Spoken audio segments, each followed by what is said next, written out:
ఇంకేంటి ఎప్పుడు ఏంటి సినిమా పేరు అన్నా అన్న పెళ్లి కాని ప్రసాద్. పెళ్లి కాని ప్రసాద్. అవును, టైటిల్ పెళ్లి కాని ప్రసాద్ ఎందుకు పెట్టారు? మా ఉగాదికి వస్తున్నా అని పెట్టచ్చుగా. వస్తున్నా సోలో కదా, ఉగాదికి వస్తున్నా. దేనికన్నా ఉగాదికి వస్తున్నా దేనికన్నా? పెళ్లి కాని ప్రసాద్ ఆ క్యారెక్టర్ ఎవరు ఒక స్టార్ చేసినట్టు బాగా గుర్తున్నా.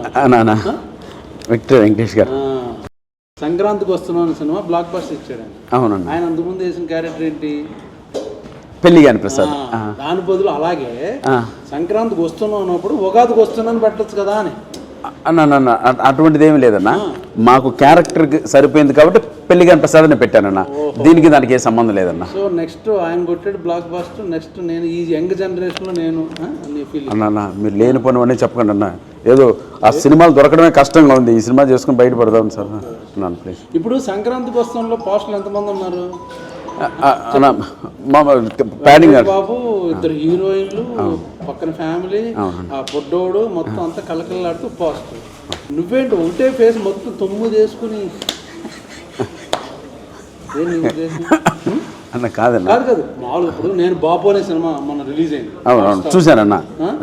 పోస్టర్లో నేను, నా ఫాదరు, నా కూతురు, నా కొడుకు, మా నాన్న, మొత్తం ఈ బ్యాచ్ అంతా ఉన్నాం. అది కలర్ఫుల్ ఫ్యామిలీ ఎంటర్టైన్మెంట్. సంక్రాంతికి వస్తాం మొత్తం ఫ్యామిలీ